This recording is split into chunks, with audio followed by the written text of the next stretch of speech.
make sure that I have your name correct, sir. Mr. Homan, sir. What type of policy do you envision that will help children who are fleeing harm's way with their parents usually or some significant person in their lives have the opportunity to be in a safe, secure, wholesome environment? Well, first of all, if I can, your question about raising your hands, if you would have said if I support zero tolerance, I would have raised my hand, not family separation, zero tolerance. You seem to confuse those two issues. Okay, well, if you would, I'm going to ask that you kindly address my question, but since you raised zero tolerance, I'm not sure what you mean by zero tolerance. Are you saying zero tolerance, no one ever coming to the United States? Is that your zero tolerance policy? No, you're referring to family separations that have happened under numerous presidents, not just this president. Okay, but zero tolerance, what you're referring to is family separations, zero tolerance that was put in place by Attorney General Jeff Sessions. It was zero tolerance to prosecute those who knowingly, intentionally violate our laws. So, and supporting that policy, you would support family separation then? Whenever someone gets arrested for a crime, they get booked into a jail, their child can't go with them. Just like if I got arrested tonight, my child couldn't go with me. So it's not about family separation. Well, the interesting thing about your argument is that these people committed no crimes. You enter the United States illegally, it's a crime. It's 8 U.S.C. 8 United States Code 1325. It's a crime to enter the United States illegally. It is not a crime. It's a civil offense. No, sir, it is not. It's a violation of Criminal Code Title 8 United States Code 1325. Illegal entry in the United States. First offense is a misdemeanor. Second offense, if you've been ordered removed and returned, is a felony. I agree with that. I don't differ with you on that point. But let me set the stage for you. Picture this. A packed congressional hearing room, tension so thick you could cut it with a knife. Rep. Al Green, a Democrat with fire in his eyes, stares down Tom Homan, the former ICE director.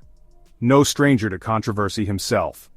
This isn't just another day on Capitol Hill. This is a battle over the soul of U.S. immigration policy, and it's about to get heated. Green kicks things off, hammering Homan about the treatment of families and children at the border. Kids fleeing danger, desperate for safety.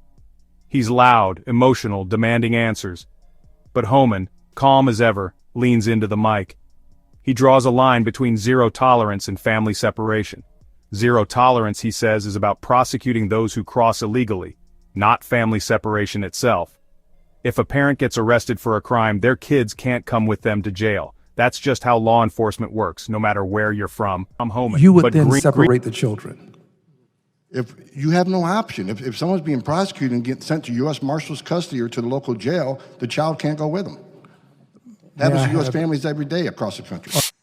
I think what we're seeing today could have been prevented if Congress was to close the loopholes we've asked them to close. I mean, we proved back in FY 14 and 15 when I worked for Secretary Jay Johnson, who I respect greatly. You know, he let us build family detention to hold family units in a family residential center long enough to see a judge, and it took about 40, 45 days. And most of them, 90% lost their cases, and we sent them home.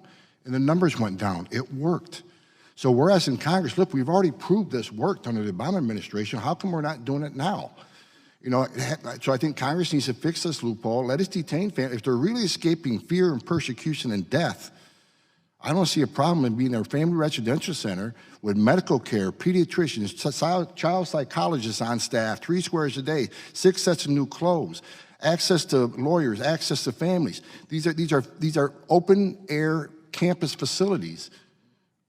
If it saves a life, and that's what I've been testifying the last 4 times. This isn't just about securing our border.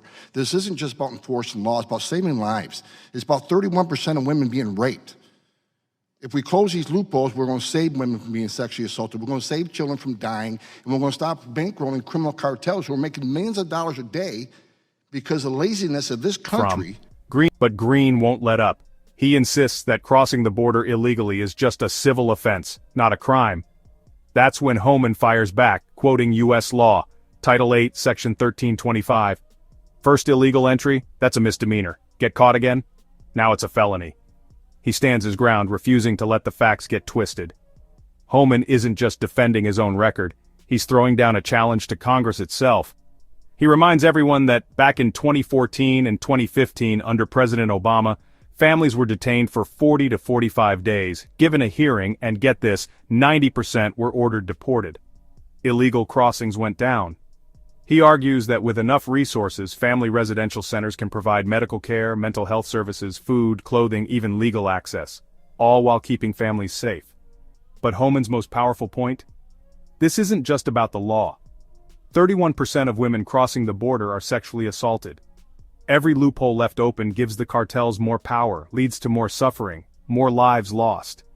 He's not just defending ICE, he's standing up for every woman and child who could be spared that fate. In the end, Green accuses ICE of misconduct. But Homan, armed with decades of experience and cold, hard facts, shuts him down instantly. His message is clear. If Congress really wants to fix the border crisis, it's time to close the loopholes and act now. If you want more real talk on congressional showdowns and the truth behind border policy, hit that like button, share this video, and subscribe for more updates. This debate isn't over, and neither am I.